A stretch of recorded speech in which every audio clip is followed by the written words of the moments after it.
ವೀಕ್ಷಕರೇ, ದಿನಾಂಕ 20/11/2024 ಚಿತ್ರದುರ್ಗ ಜಿಲ್ಲೆ ಮೊಳಕಾಲ್ಮೂರು ತಾಲೂಕು ಮೊಳಕಾಲ್ಮೂರು ಪಟ್ಟಣದ ಗಾಂಧಿ ಮೈದಾನದಲ್ಲಿ ವಿಷ್ಣು ಸೇನಾ ಸಮಿತಿ ಮತ್ತು ಕಲಾವಿದರ ಕಲ್ಯಾಣ ವೇದಿಕೆ ಸಹಯೋಗದೊಂದಿಗೆ ನಡೆದ ಕನ್ನಡ ನಾಡೋತ್ಸವ ಕಾರ್ಯಕ್ರಮವನ್ನು ಮಾಜಿ ಶಾಸಕ ನೇರ್ಲಗುಂಟೆ ತಿಪ್ಪೇಸ್ವಾಮಿ ಅವರು ಉದ್ಘಾಟಿಸಿದರು.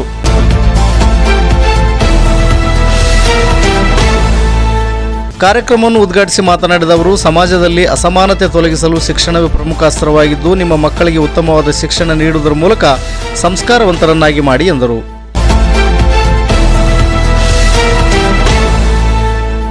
ತಾಲೂಕಿನಲ್ಲಿ ನಿರುದ್ಯೋಗ ಸಮಸ್ಯೆ ತಾಂಡವಾಡುತ್ತಿದ್ದು, ಜನರಿಗೆ ಉದ್ಯೋಗ ನೀಡುವಂಥ ಉದ್ಯಮಗಳು ಸ್ಥಾಪನೆಗೊಳ್ಳಬೇಕಿದೆ. ತಾಲೂಕಿನ ಜನತೆ ಬದುಕು ಕಟ್ಟಿಕೊಳ್ಳಲು ಸದಾ ವಲಸೆ ಹೋಗುತ್ತಿದ್ದು, ಇದನ್ನು ತಪ್ಪಿಸಲು ಉದ್ಯೋಗ ಖಾತರಿಯಂತಹ ಯೋಜನೆಗಳು ಜನರಿಗೆ ಕೆಲಸ ಕೊಡುವ ನಿಟ್ಟಿನಲ್ಲಿ ಅನುಷ್ಠಾನಗೊಳ್ಳಬೇಕಿದೆ ಎಂದರು.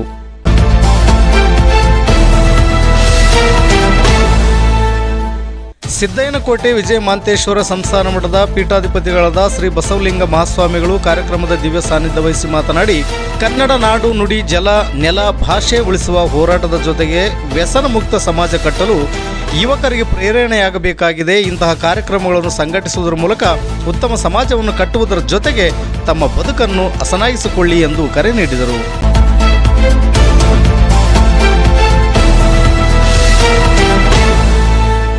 ಇತಿಹಾಸಕಾರರಾದ ಪ್ರೊಫೆಸರ್ ಲಕ್ಷ್ಮಣ ತೆಲಗಾವಿ ಮಾತನಾಡಿ, ಮೊಳಕಾಲ್ಮೂರಿಗೆ ಈ ನೆಲದ ಬುದ್ಧ ಮತ್ತು ಅಶೋಕನು ನಡೆದಾಡಿದ ಕುರುಹುಗಳು ಇತಿಹಾಸದಲ್ಲಿದ್ದು, ಇಲ್ಲಿ ಹುಟ್ಟಿದ ಪ್ರತಿಯೊಬ್ಬರು ಭಾಗ್ಯವಂತರು ಎಂದರು.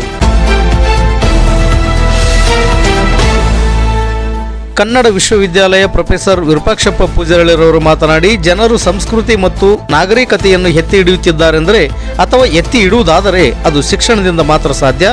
ಸಾಮಾಜಿಕ ಸಮಾನತೆಯ ನ್ಯಾಯಕ್ಕಾಗಿ ಶಿಕ್ಷಣ ಮಾತ್ರವೇ ಅಸ್ತ್ರವಾಗಿದೆ ಎಂದು ಹೇಳಿದರು.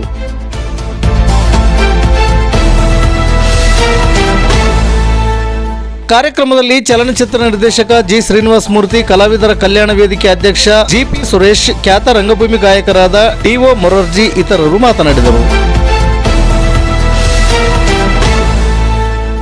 ನಿವೃತ್ತ ಶಿಕ್ಷಕ ಲತೀಫ್ ಸಾಬ್, ಎನ್ವಿ ಲೋಕೇಶ್, ಎಚ್ ನಾಗೇಂದ್ರಪ್ಪ, ಒ ಕರಿಬಸಪ್ಪ, ಪಿ ನಾಗೇಂದ್ರ, ಅಜ್ಜೇರಿ ತಿಪ್ಪೇಸ್ವಾಮಿ, ಭಟ್ರಳ್ಳಿ ಧನಂಜಯ್ ಸೇರಿದಂತೆ ಇತರರು ಉಪಸ್ಥಿತರಿದ್ದರು.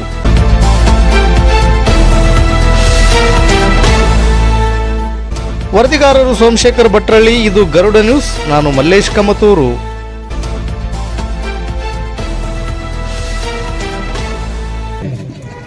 ಐತಿಹಾಸಿಕ ಯಾವ ರೀತಿಯಾಗಿ ನಮ್ಮಲ್ಲಿ ಹಿನ್ನೆಲೆ ಇದೆ ಇಲ್ಲಿ ಅನ್ನೋದನ್ನ ಬಹಳ ಅದ್ಭುತವಾದ ಈ ತಾಲೂಕಿಗೆ ಒಂದು ಹೆಸರನ್ನ ಹಿಂದೆ ಮಾಡಿದ ನಾವು ಏರ್ಪಡಿಸ್ತಾರ ಅವರು ಬಹಳ ಚಂದ ಇದ್ರ ಬಗ್ಗೆ ಹೇಳಿದರು. ಇಂಥ ಐತಿಹಾಸಿಕವನ್ನ ಇವತ್ತು ನಾವು ಅದನ್ನು ತಿಳ್ಕೊಳ್ಳಿಲ್ಲ ಅಂತಂದ್ರೆ ಅದು ಮರೆಮಾಚಾಗಿ ಹೋಗ್ತದೆ. ಅದ್ರ ಬಗ್ಗೆ ನಾವು ಅಧ್ಯಯನ ಮಾಡ್ಕೊಳ್ಳಿಲ್ಲ ಅಂತಂದ್ರೆ ಅದು ನಮ್ಮ ಯುವ ಪೀಳಿಗೆ ಗೊತ್ತಾಗಲ್ಲ.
Thank you.